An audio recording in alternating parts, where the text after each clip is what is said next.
Welcome to Boldron, lovely little quaint village on the outskirts of Barnard Castle.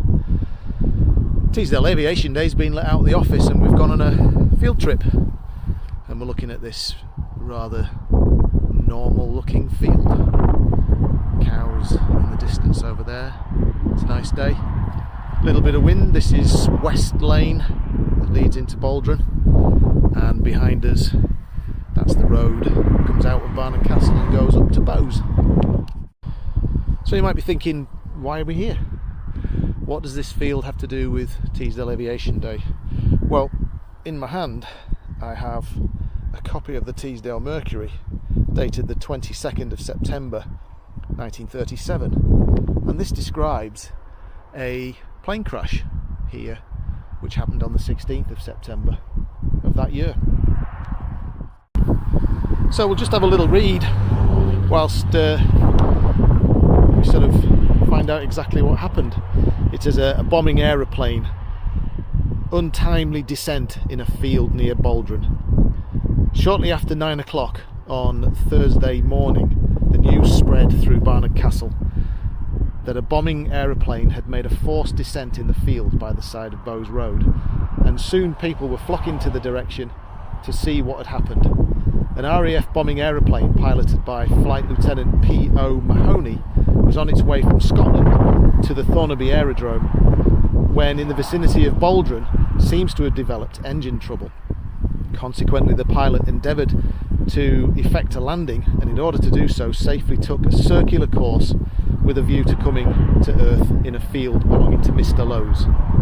There was a herd of cattle, very similar to the cattle over there, and in order to avoid the herd of cattle, the pilot delayed the descent until it was too late to avoid a collision, and with a low stone wall on the east side of West Lane leading from the Bowes Road to Boldron, the plane had previously been flying low, and unusual sounds indicated to people that something was wrong with the aircraft. The plane fouled the top of the wall, parts of which were scattered over the roadway, causing the wheels undercarriage to be knocked off, and came to a rest in the hedge on the other side of the road. So effectively the pilot took a circular route around this field, dropped down into the field, came along the field, hit this wall that I'm stood right next to right now, fouled on the wall and basically smashed the underside of his aircraft up, took the wall with him across the road and into the hedge on the other side, and came to a rest. So the report continues. The pilot's face was severely cut by his head coming into sharp contact with the forepart of the cockpit. The pilot was accompanied by Cpl Davis, and he was Observer Corps, whose ankle was damaged. Fortunately, although the concussion caused petrol to escape from the holder of fuel, the machine did not catch fire. The accident occurred about 2 minutes to 9, just as one of the milk lorries came up the hill from Barnard Castle, and the driver, seeing the aircraft, went to go and see what had happened to the occupants. He was able to convey the injured aviators to Bowes, just up the road up there, where they received first aid pending the arrival of medical assistance.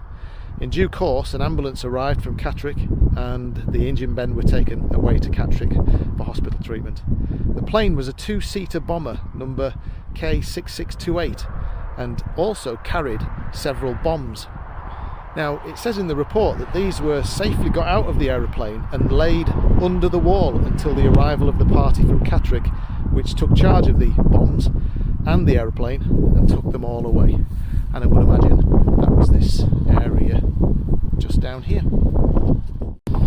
So there you go, an actual report from the 1937 Teesdale Mercury, detailing exactly where